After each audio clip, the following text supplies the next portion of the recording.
The Navy runs on ships and people, and they need fuel, ammo, and tons of other stuff.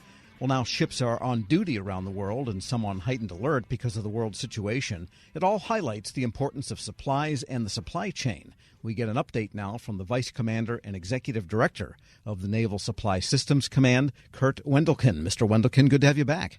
Hey, great to be back with you, Tom. And there is a lot going on around the world. Tell us what the top concerns are now for the Navy relative to, say, a year ago or 2 years ago.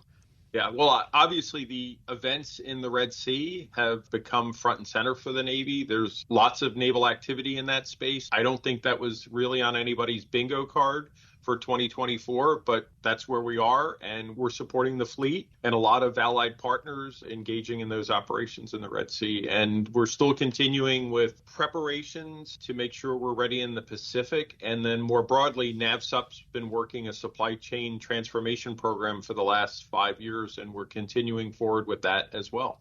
And on the Red Sea, I mean, there have been dangers to shipping. And I guess before we get to the specific question there for the Navy, I was wondering, in all the years we've spoken, how does the Navy get stuff around? Is it strictly on Navy vessels, or do you use commercial vessels, maritime, or how does it work? It's really a mix of lots of cooperation between standard road trucking, right? A really important part of our supply chain is moving material out of depots. They also could go by aircraft. And then ultimately, they're going to end up on a ship at some point and then get delivered to the Navy. So it could go on a commercial ship to a certain point. We work with Transcom as a provider of either government airlift or commercial airlift. And then what we refer to as the last tactical mile is typically done by the Navy, either by a Navy aircraft or a Navy ship will do the last tactical mile to support Navy vessels that are underway. So just the sheer movement itself sounds like a pretty heavy logistical exercise.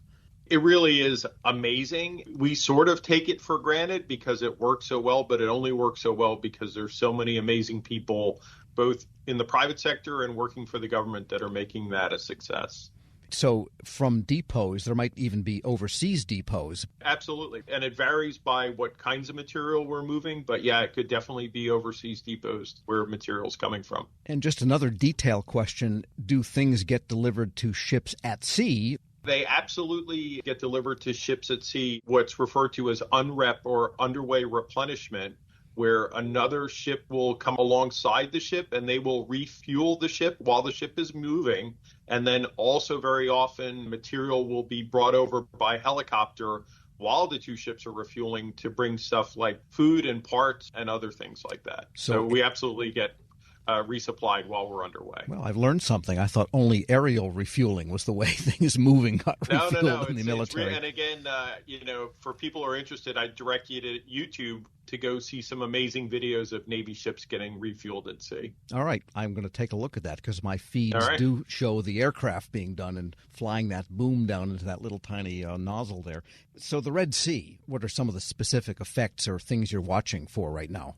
We're making sure that the vessels that are operating in the Red Sea have all the material that they need. And it's sort of a challenge because that's not a place where we've traditionally operated in this way for as long as I've been working with the Navy, which has been for over 30 years. So what happens is when a new area of operations opens up, then all the logisticians have to figure out how are we getting material there? What new ways do we have to use to get our material there? What are the ports that we can use? What are the airports that we can use?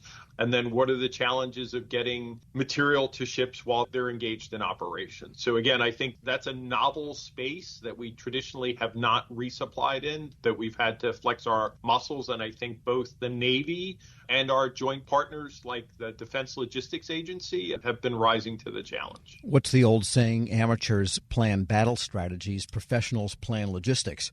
It's absolutely true, right? I hate to advertise for myself, but yeah, I think that is absolutely true. And the South China Sea, that's been troublesome, if you're the Philippines, and there's been actual shooting, and so forth, and boardings and this kind of thing. The United States has a huge strategic interest there, the pivot to the Pacific and the whole 9 yards. What's the situation there? What are some of the challenges?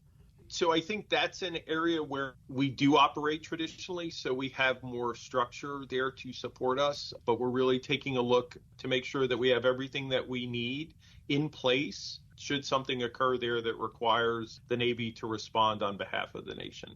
And what about the commercial partners that you might use in areas that are semi-contested or temporarily contested? Does that take cajoling to have them go there, or probably they have to go to the same places for their other customers? I think it requires a slightly different way of thinking, but typically, our commercial partners have been alongside with us. The last tactical mile might be the last tactical 100 miles or 500 miles, where material will get moved onto a Navy vessel or aircraft earlier to make sure we can bring that material in without placing people in undue danger. We're speaking with Kurt Wendelken. He is the Vice Commander and Executive Director of the Naval Supply Systems Command. And just a couple of detail questions while we have you, getting to the supply chain itself. I just read recently that you have standardized contract language for logistical purposes, and I didn't realize that was a thing. Tell us about that initiative. So that's part of our own internal supply chain transformation. One of the things that we really recognized as we started better conversations with our suppliers is that we had to learn to become better customers ourselves. So we discovered that some of our contracts missed some of the configuration management language that we really needed in there.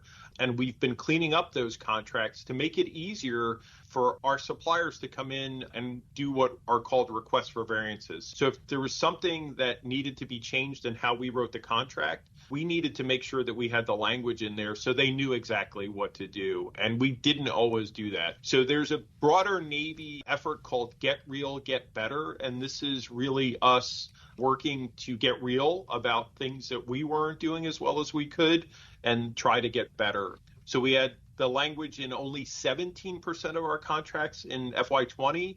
In fiscal year 23, we brought that up to 94%. And now we're up to 100% in fiscal year 24. So hats off to our contracting team for taking that critical look at how they were working with our suppliers and making things better. Well, maybe an example of what type of variance might be called for and what would the language say, roughly?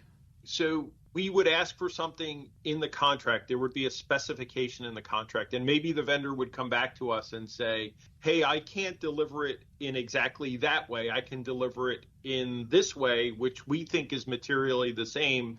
Does the Navy agree? But again, it's administrivia, right? And sometimes bureaucracies get rightly criticized for making the administrivia too hard. But this is really important administrivia and really is part of us becoming a better customer with our suppliers. In other words, you could get better value and maybe more efficiency, but for contract language.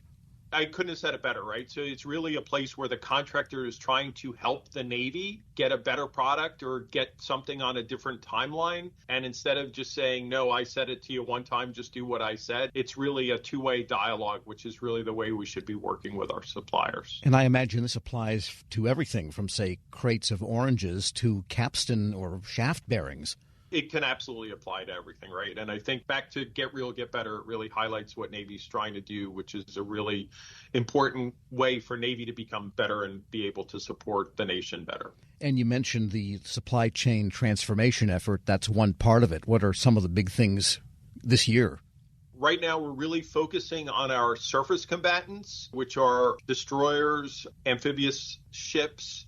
It's not always clear to the nation what it is that the Navy does, but I think one of the great things that came out of the Red Sea is the nation has been able to see our Navy in action. So Navy's been on a journey where we started working in the aviation space, our supply chain transformation. We then moved to improve our support to submarines, and now we're working on destroyers to make sure that they have the material that they need on board in the form of spare parts, and that we're really doing as much as we can to support them because, again, they're an important part of what the Navy can do for the nation.